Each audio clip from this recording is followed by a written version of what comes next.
सद्गुरु महाराज की जय।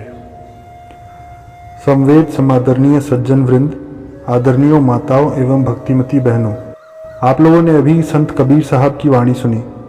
उसमें बतलाया गया कि परमात्मा अपने अंदर है, उनको खोजने के लिए बाहर जाने की ज़रूरत नहीं है। आवश्यकता है सही मार्ग समझकर उस पथ पर चलने की। प्रेम एक ऐसा विलक्षण वस्तु है जो मानव में है, पशु में है, पक्षी में है, सभी प्राणियों में है। प्रेम एक ही प्रकार का नहीं होता, उसमें भिन्नता हो सकती है, लेकिन प्रेम सबके अंदर है। किसी ना किसी से सबको प्रेम है। माँ बच्चे को पालती पोसती है, उसे बच्चे से प्रेम है। पति पत्नी में प्रेम है तो जीवन सुखद है, प्रेम नहीं है तो जीवन दुखद होता है। उसी तरह परिवार का प्रेम है, समाज का प्रेम है। प्रेम एक ऐसा लस्सा है जो एक दूसरे को आपस में बांधता है, एक जगह करता है। हम जिनको हिंस्र जीव समझते हैं उसके अंदर भी प्रेम है। बाघ, सिंह आदि हिंसक जीव यदि हम लोगों को देख ले तो वे हमें मार काट कर खा जाएंगे, लेकिन उसको भी अपने बच्चे से प्रेम है। और सबको भले वे मार काट करके खा जाएं, लेकिन अपने बच्चे को नहीं खाएंगे। जिसको जिससे प्रेम होता है वह उसके निकट होता है। हम दो भाई हैं या हम पिता पुत्र हैं, आपस में प्रेम है तो बहुत अच्छी बात है। अगर प्रेम नहीं हो तो एक घर में भी रहकर कलह रहता है। दो भाई हैं, एक साथ रहते हैं, इसके बच्चे को वे मार दे या उसके बच्चे को ये मार दे और आपस में भाइयों को प्रेम है तो वे कुछ ध्यान नहीं देंगे, सोचेंगे कि बच्चा बदमाशी किया होगा इसलिए मारा। जब वही भाई भिन्न भिन्न हो जाए और तब एक दूसरे के बच्चे को मारे तो तुरंत कहेगा कि हमारे बच्चे को क्यों मारा, कड़ी आंखों से क्यों देखा। जागतिक प्रेम तो छूट जाने वाला है, दुखप्रद है, पर परमात्म प्रेम सुखप्रद होता है और कभी छूटता नहीं है। संत कबीर साहब कहते हैं, प्रेम सखी तुम करो विचार, बहुरी न आना यही संसार। जो तो ही प्रेम खिलनवा चाओ, शीस उतारी महल में आओ।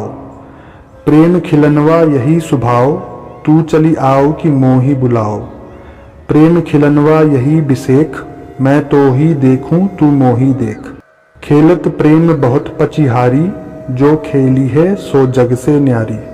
कहत कबीरा प्रेम समान, प्रेम समान और नहीं आन। अगर प्रभु से तुम्हारा प्रेम है तो वह प्रेम सागर की अशांति से छुड़ाकर परमात्मा से जाकर मिला देगा। प्रेम की गति विलक्षण होती है। संत कबीर साहब का वचन है, प्रेम छुटावे जगत से, प्रेम मिलावे राम। प्रेम करे गति और ही, ले पहुँचे हरिधाम। जब हम किसी से प्रेम करते हैं तब हमसे कोई प्रेम करता है। यह प्रेम नहीं, व्यापार है। प्रेम तो एक पाक्षिक होता है। हम जिससे प्रेम करते हैं वह हमको प्रेम दे या नहीं दे, लेकिन हम उससे प्रेम करते रहें, यह है सच्चा प्रेम। वह प्रेम कैसा होता है? तो रहीम कवि कहते हैं, जाल दिए जल जात बही, तजी मीनन को मोह। रहीमन मछली नीर को, तऊ न छाड़त मोह।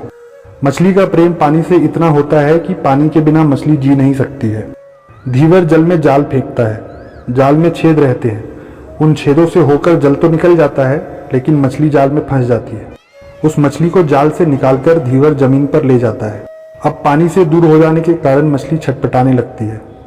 उसमें ऐसी छटपटाहट होती है कि पानी के बिना वह जान भी दे देती है, लेकिन पानी को उससे कोई प्रेम नहीं है।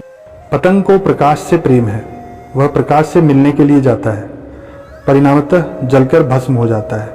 प्रेम इसका नाम है। प्रकाश नहीं चाहता कि पतंग हमारे पास आवे, आओ या नहीं आओ प्रकाश होता रहता है, लेकिन प्रेम के वश होकर पतंग उसके पास जाता है। भंवरे को फूल की सुगंध से प्रेम है, वह कमल पर जाकर बैठ जाता है। उसके पराग से उसे इतना प्रेम है कि वह आनंद में अपने को खो देता है। दिन भर उसमें रहता ही है, शाम होते ही पंखुड़ियां बंद होने लगती हैं, तब भी वह नहीं निकलता है, उसी में बंद होकर रह जाता है। उसका दांत इतना तेज होता है कि वह चाहे तो पंखुड़ियों को काटकर बाहर निकल सकता है, लेकिन उसे प्रेमवश नहीं काटता है। सवेरे हाथी आता है, कुछ फूलों को पैरों के नीचे दबाता है और कुछ को खा भी जाता है। इस तरह भंवरे की जान जाती है। इसलिए संत कबीर साहब ने कहा है, हमन है इश्क मस्ताना, हमन को होशियारी क्या। रहे आजाद या जग से, हमन दुनिया से यारी क्या। स्वामी ब्रह्मानंद जी कहते हैं, आशिक हुआ जो दिल, तो क्या दुनिया की शर्म है। करना इश्क को जगत में नहीं सहज कर्म है। दीपक को देखकर पतंग प्रेम बस हुआ, गिर के अग्नि में जल गया गरचे वह गरम है। भ्रमर सुगंध के लिए फूलों पर जा बसा, फंस के कमल में रह गया गरचे वह नरम है। इशू तथा मंसूर को सूली चढ़ा दिया, ब्रह्मानंद गई जान तो छोड़ा ना धर्म है। प्रेम के धर्म को पकड़ लिया और उस धर्म के लिए अपनी जान दे दी, यह है सच्चा प्रेम। प्रभु के प्रेमी मानते हैं कि प्रभु से बढ़कर संसार में और कोई नहीं है। तो हमारा क्या फर्ज होता है? जो बड़े हों उनको हम अपने पास बुलावे या हम बड़े को यहाँ जाएं? हमें उनके पास जाना चाहिए, उन्हें कष्ट क्यों दें? एक बार भगवान श्री कृष्ण और अर्जुन दोनों सैर करने के लिए जंगल की ओर गए। घूमते घूमते वे एक साधु के आश्रम में पहुंचे। साधु बाबा अपने काम में मस्त थे। पास में 3 तीर पड़े हुए थे। अर्जुन देखते हैं कि कहाँ तो ये साधु बाबा हैं और कहाँ इनके पास 3 तीर। साधु बाबा तीर लेकर क्या करेंगे? उन्होंने पूछा, बाबा आप तो महात्मा हैं, आपके पास ये तीर क्यों? साधु बाबा ने कहा, देखो जी, एक तीर तो अपनी रक्षा के लिए रखता हूं और ये 2 तीर हमारे 2 दुश्मन हैं, उन्हीं के लिए हैं। अर्जुन ने पूछा, महाराज आप जंगल में रहते हैं, आपका दुश्मन कौन होगा? साधु बाबा ने कहा, अरे नहीं जानते हो, हमारे 2 दुश्मन हैं। एक है द्रौपदी, जिसने हमारे भगवान को द्वारिका से दौड़ाकर दिल्ली बुलाया था, और दूसरा है अर्जुन, जो हमारे भगवान को सारथी बनाकर उनसे घोड़ा दौड़वाता है। इन 2 दुश्मनों को मारने के लिए हमने यह तीर रखा है। इन दोनों से जब भेंट होगी तब उसकी जान लिए बिना नहीं छोड़ूंगा। यह सुनकर भगवान के मन में हुआ, यदि कहीं इनको मालूम हो जाए कि यह अर्जुन है तो बस। उन्होंने अर्जुन को संकेत दिया कि यहां से शीघ्र चलो। दोनों शीघ्र ही वहां से चल पड़े। मेरे कहने का तात्पर्य यह है कि ईश्वर दर्शन के लिए उनके पास जाना चाहिए, ना कि यहाँ बुलाना चाहिए। जो यहाँ आकर दर्शन देंगे वह उनका माइक रूप होगा, सगुण साकार रूप होगा, और हम अपने अंदर जाकर जो दर्शन करेंगे वह निर्गुण निराकार दर्शन होगा। सगुण साकार की अवहेलना नहीं है, लेकिन हमारा लक्ष्य निर्गुण निराकार ही नहीं बल्कि उसके पार का होना चाहिए। संत कबीर साहब की वाणी में हम कह सकेंगे, सरगुण की सेवा करो, निर्गुण का करो ज्ञान, निर्गुण सरगुण के परे तहां हमारा ध्यान। सब प्रभु के प्रिय हैं, अप्रिय कोई नहीं है। वे जो कुछ करते हैं उचित ही करते हैं, किसी के लिए अनुचित नहीं करते। लेकिन कभी कभी लोग उन पर दोषारोपण भी करते हैं कि भगवान को ऐसा नहीं करना चाहिए, भगवान को वैसा नहीं करना चाहिए। ऐसा लगता है जैसे भगवान से बढ़कर न्याय करने वाले हम ही हो गए। अरे जब जागतिक पिता अपने पुत्र को कभी अहित नहीं कर सकता है, तो जो जगत का पिता है वह किसका अहित करेगा। एक पिता के विपुल कुमारा, हो ही पृथक गुणशील अचारा। कौ पंडित कौ तापस ज्ञाता, कौ धनवंत सूर कौ दाता। कोई सर्वज्ञ गमरत कोई, सब पर पितहि प्रीति सम होई। कोई पितु भगत वचन मन कर्मा, सपने हूँ जान न दूसर धर्मा। सो सुत प्रिय पितु प्राण समाना, यद्यपि जो सब भांति अयाना। गोस्वामी जी कहते हैं, सब पर पितहि प्रीति सम होई। एक ही पिता के अनेक पुत्र हैं, अनेक गुण लिए हुए हैं, लेकिन फिर भी पिता की दृष्टि सब पर समान होती है। उसी तरह परमात्मा की दृष्टि भी सब पर समान है। उस प्रभु से मिलने के लिए कहीं बाहर जाने की आवश्यकता नहीं है। संत कबीर साहब कहते हैं, हमारा यार है हम में है तो हम बाहर क्यों जाएं? प्रश्न उदित होता है कि वे बाहर में नहीं हैं, बाहर में भी हैं, लेकिन हम उन्हें बाहर में ग्रहण नहीं कर सकते, क्योंकि बाहर में जो कुछ भी हम पकड़ सकते हैं इंद्रियों से पकड़ते हैं, और इंद्रियों में वह क्षमता ही नहीं है कि उस सूक्ष्मतम परमात्मा को पकड़ सके। हमारा शरीर 5 तत्वों से बना हुआ है। इसमें मिट्टी है, जल है, अग्नि है, हवा है और आकाश है। ये 5 तत्व हैं। शरीर क्या है? मिट्टी ही मिट्टी है। पसीना निकलता है, पेशाब करते हैं, पानी ही पानी है।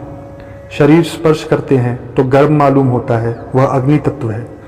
अगर किसी का शरीर गर्म नहीं है तो कहते हैं राम नाम सत्य हो गया। अग्नि ही नहीं, 5 तत्वों में से कोई एक तत्व बिछड़ा तो राम नाम सत्य हो जाता है, यानी मृत्यु हो जाती है। 5 तत्व का पूतला मानव धरिया नाम, एक तत्व के बिछुड़े विकल भया सब ठाम। मिट्टी, जल और अग्नि, इन 3 चीजों को हम जानते हैं। श्वास लेते हैं, श्वास फेंकते हैं तो हवा को देखते नहीं पर अनुभव करते हैं, लेकिन आकाश का पता नहीं चलता। लेकिन बिना आकाश का जीवित भी नहीं रह सकते। जब खाली स्थान ही नहीं रहेगा तो सांस से हवा लेंगे किस ओर से? भोजन करेंगे किस होकर के? तीन तत्व को देखते हैं, एक तत्व को देखते नहीं लेकिन अनुभव करते हैं। पर आकाश का इंद्रियों से अनुभव भी नहीं होता है, फिर वह परम प्रभु परमात्मा जो सूक्ष्मतम है उसे हम इंद्रियों से कैसे ग्रहण कर सकेंगे? हम लोग श्वास लेते हैं तो लाखों कीड़े पेट में जाते हैं और श्वास छोड़ते हैं तो लाखों कीड़े मरते हैं। जबकि हम उन्हें देख नहीं पाते हैं, तब उन कीड़ों में जो जीव है, चेतन तत्व है, उसे कैसे देखेंगे? और फिर उस जीव में जो जीवनी शक्ति देने वाला, चेतना प्रदान करने वाला है, उसको हम कैसे देख सकते हैं? इसलिए एक साधक ने कहा है, इस नज़र से हवा भी ना दिखलाएगी, इससे परमात्मा दिखे हंसी आएगी। जो जातीय तत्व है उसी से सजातीय तत्व का ज्ञान होता है। जो राजा का पुत्र है वही राजा की गोद में जाकर बैठ सकता है। राजा की गोद में बैठने का दूसरे को अधिकार नहीं है। उसी तरह से परम प्रभु परमात्मा सबके पिता हैं, उनकी गोद में हम ही बैठ सकते हैं। वह हम कौन? हम शरीर नहीं, शरीरी हैं। ईश्वर अंश जीव अविनाशी, चेतन अमल सहज सुख राशि। यह जीव ही उस पीर से जाकर मिल सकता है और दूसरा कोई नहीं। इसलिए ऐसी साधना हो कि हम अपने अंदर चले। जिस तरह नदी का जल समुद्र में मिलकर एक हो जाता है, अब उसको कोई भिन्न नहीं कर सकता, उसी तरह यह जीव अंदर ही अंदर चलते चलते उस परमात्मा से मिलकर एकम एक हो जाता है और आवागमन का चक्र छूट जाता है। किसी भी शरीर में आने से दैहिक, दैविक, भौतिक कष्ट होते रहते हैं। जब संसार में आना ही नहीं, शरीर में आना ही नहीं, तो कष्ट कहाँ? दैहिक, दैविक, भौतिक तापा, राम राज कहूँ नहीं व्यापा। राम के राज्य में चले जाएंगे, प्रभु के धाम में चले जाएंगे तो कोई कष्ट नहीं रहेगा। इसलिए संतों ने कहा कि भगवान का भजन करो, जीवन यापन के लिए कुछ न कुछ पवित्र कमाई अवश्य करो और अपने को पापों से बचाकर रखो। यह लोक भी कल्याणमय होगा और परलोक भी कल्याणमय होगा। श्री सद्गुरु महाराज की जय।